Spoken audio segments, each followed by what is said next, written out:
C'est avec une grande joie que je vous adresse ces mots de salutation et de bienvenue à la Maison du Protestantisme au nom de la Fédération et de chacun de ses membres présents ici même, dans le salon Bugner, du nom de l'un de nos pasteurs qui aura tant marqué secrètement l'histoire de ce pays.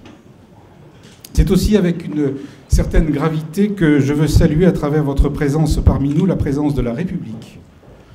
Une présence qui nous honore et qui rappelle avec clarté combien l'autorité de la République est une réalité dont le protestantisme français reconnaît la valeur et la promesse. La valeur qui s'exprime notamment dans sa devise, résonnant à nos oreilles protestantes affûtées, comme les mots mêmes de l'Évangile. Liberté, égalité, fraternité. Et la promesse qui évoque l'horizon d'un vivre ensemble, enfin réconcilié.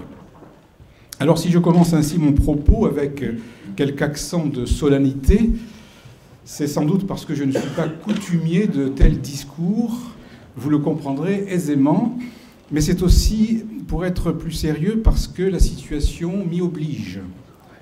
Et voici pourquoi. C'est qu'au moment où notre pays traverse des temps difficiles, au moment où beaucoup de nos contemporains éprouvent ce sentiment désagréable du désarroi devant les mutations et les crises, qui sont bousculées par les remises en question des choses qu'ils croyaient à tort, sans doute inamovibles ou intouchables, je veux exprimer devant vous, et en forme de vœu, l'expression de notre conviction que je résumerai par 3 mots: la confiance, la responsabilité et la persévérance.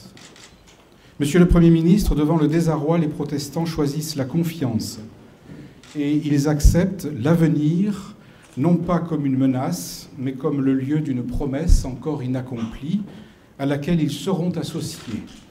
La promesse d'une vie partagée où le plus vulnérable est accueilli et non pas humilié, où celui qui n'est pas attendu est pourtant reçu, soigné et relevé. C'est le sens de leurs engagements par l'action sociale, caritative, solidaire, et ils comptent sur le soutien de la République, qui est ici l'affaire de tous et de vous en particulier, dans l'intérêt général. Devant les discours qui, parfois cachés derrière le paravent de l'humour ou de la pensée politique, distillent la haine, encouragent le dénigrement systématique d'autrui et des institutions, et finalement verse méchamment, comme par hasard, dans le racisme et l'antisémitisme, les protestants protestent et contestent. Je veux vous le dire aujourd'hui sans hésitation aucune, en présence des représentants de la communauté juive que je salue fraternellement. Citoyens de ce monde et de ce pays, les protestants ne sont pas particulièrement les bons élèves de la République, comme on pourrait le croire ou le dire, pour ajouter, vous savez, après qu'ils seraient sages et donc ne feraient pas de vagues, ne feraient plus entendre parler d'eux, car ils restent vigilants et sentinelles.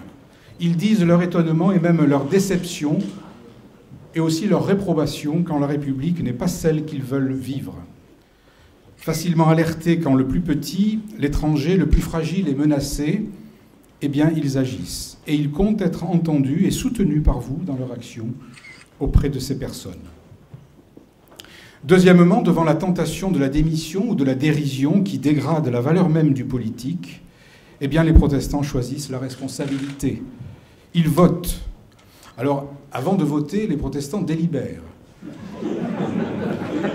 Et Dieu sait si leurs délibérations sont agitées et nombreuses, mais ils votent. Et ils comptent que les responsables politiques qu'ils élisent soient dignes de leur confiance. Et il y a là une exigence de réciprocité qui honore la démocratie. Ils lisent aussi les projets de loi, notamment le projet de loi économie sociale et solidaire. Vous aurez peut-être quelque chose à dire là-dessus, je ne sais pas.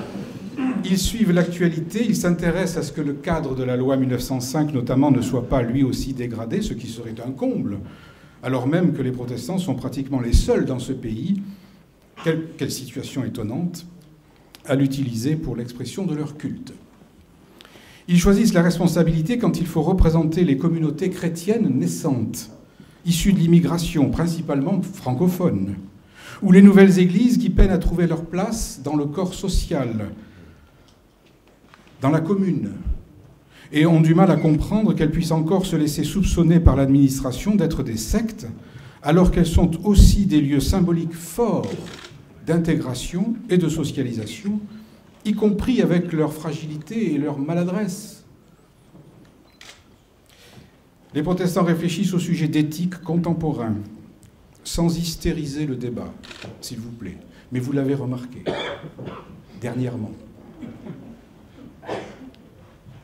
En nourrissant le débat de réflexion et de voix avisées. Le protestantisme est ressource citoyenne, riche.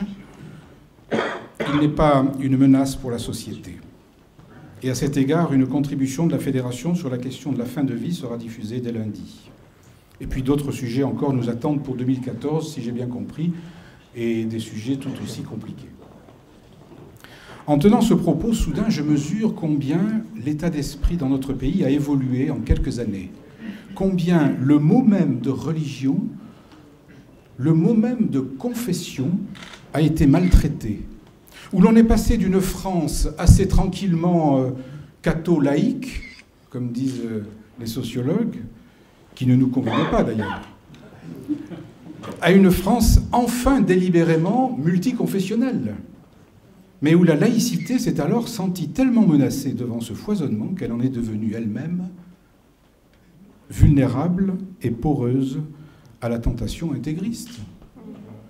Je forme le vœu que la laïcité reste le cadre de notre vivre ensemble, comme l'écrivait Paul Ricoeur, qu'il faudrait encore honorer aujourd'hui, et qu'elle garde la main avec une tranquille assurance pour que l'espace public soit réellement le lieu de l'échange, de la confrontation des idées, des convictions, au lieu d'être compris comme le lieu risqué qu'il faut nettoyer de tout débat qui ferait désordre.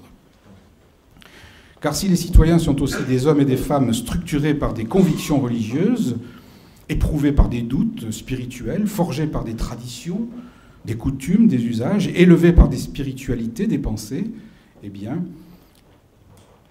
s'ils ne débattent pas ensemble, alors oui, guette le ghetto, le communautarisme et le repli sur soi. La commune, on va parler de la commune, non pas celle de 1870, mais la commune, la cité. La commune est ce qui nous est commun. C'est le lieu où nous pouvons communiquer, à défaut de communier. Mais là, le mot communier, évidemment... Ne faisons pas de la commune, donc de la cité, le lieu d'exclusion et de fracture confessionnelle, en plus d'autres fractures tout aussi douloureuses, mais le lieu d'une fraternité apaisée. Et puis je veux terminer par la persévérance. La persévérance partagée, non pas l'obstination de celui qui veut avoir raison tout seul contre tout le monde, mais celui qui, avec foi, veut partager ses raisons et grandir avec les autres, ancrés dans le réel. Car foi et raison, comme des sœurs jumelles, dialoguent. Foi et raison, comme des sœurs jumelles, et donc qui se chamaillent un peu, s'enrichissent et se saluent mutuellement.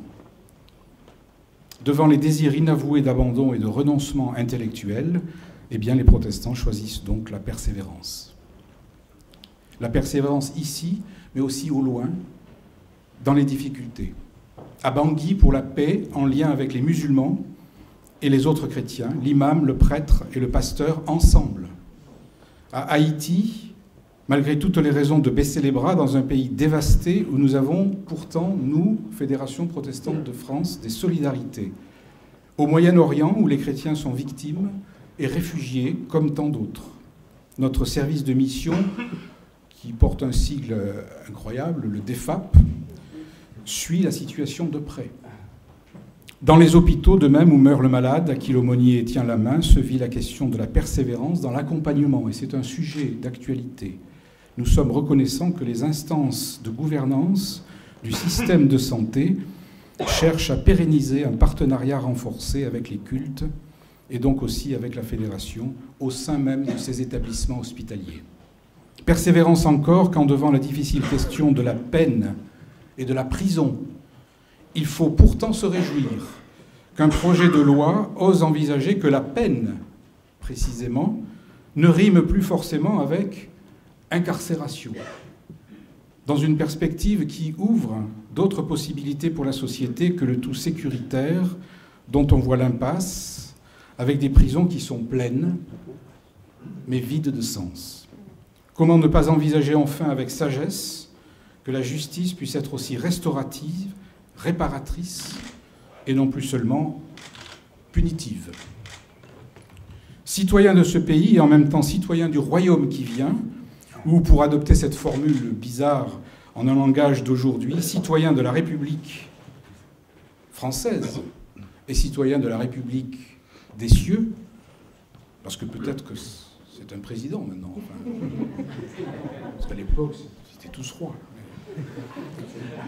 Possédant légitimement en quelque sorte cette double citoyenneté, le protestantisme multicolore de ce pays, évangélique, baptiste, luthérien, réformé, pentecôtiste, et j'en oublie sûrement, qu'il soit cévenol ou douala, qu'il soit coréen, poitevin, marocain, un protestantisme donc ni clandestin, ni hautain, un protestantisme qui se veut fournisseur de sens et de questions vives, voilà, qui se présente devant vous, et vous devant lui aujourd'hui.